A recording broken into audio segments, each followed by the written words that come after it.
పల్లె పిలుపు చెలో ఆంధ్ర న్యూస్కు స్వాగతం. ఈరోజు ప్రధానాంశాలు: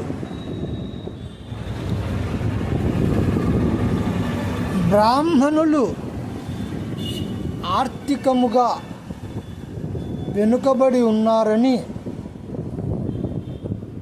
మన సామాజిక లెక్కల ప్రకారంగా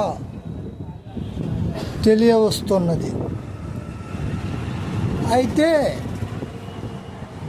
బ్రాహ్మణులకు ప్రభుత్వము నుండి ఎలాంటి చేయూత అందివ్వడం లేదన్న విమర్శలు నేడు సమాజంలో కనపడుతూ ఉన్నాయి.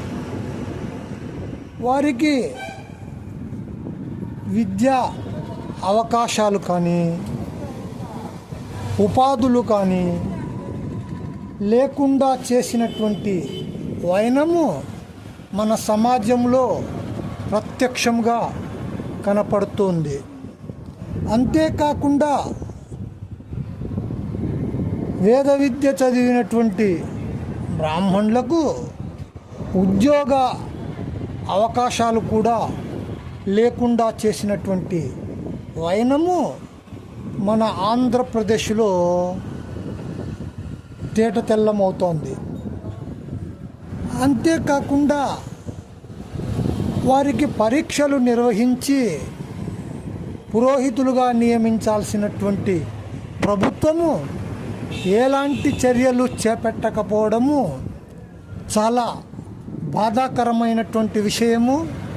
అంతేకాకుండా బ్రాహ్మణ కార్పొరేషన్ను తీసుకుపోయి బీసీ కార్పొరేషన్లో కలిపి దాన్ని నిర్వీర్యం చేసినటువంటి వైనం గత ప్రభుత్వంలో ఉంది. కనీసం కొత్త ప్రభుత్వం వచ్చినాకైనా కూడా ఏవైనా సౌకర్యాలు అందుతాయా అంటే అవి కూడా అందేటువంటి పరిస్థితి నేడు లేదు. ముఖ్యంగా మన కర్నూలు జిల్లాలో పేద బ్రాహ్మణులకు రేషన్ కార్డులు కానీ ఇంటి పట్టాలు కానీ ఇవ్వని దీన పరిస్థితి నేడు నెలకొని ఉంది. అంతేకాకుండా వృద్ధుల కోసం ఒక ఆశ్రమము నిర్మించుకుంటామని సోమయాజులపల్లిలో స్థలము కేటాయించమని అడిగినా ఇంతవరకు కేటాయించని వైనము నేడు కర్నూలు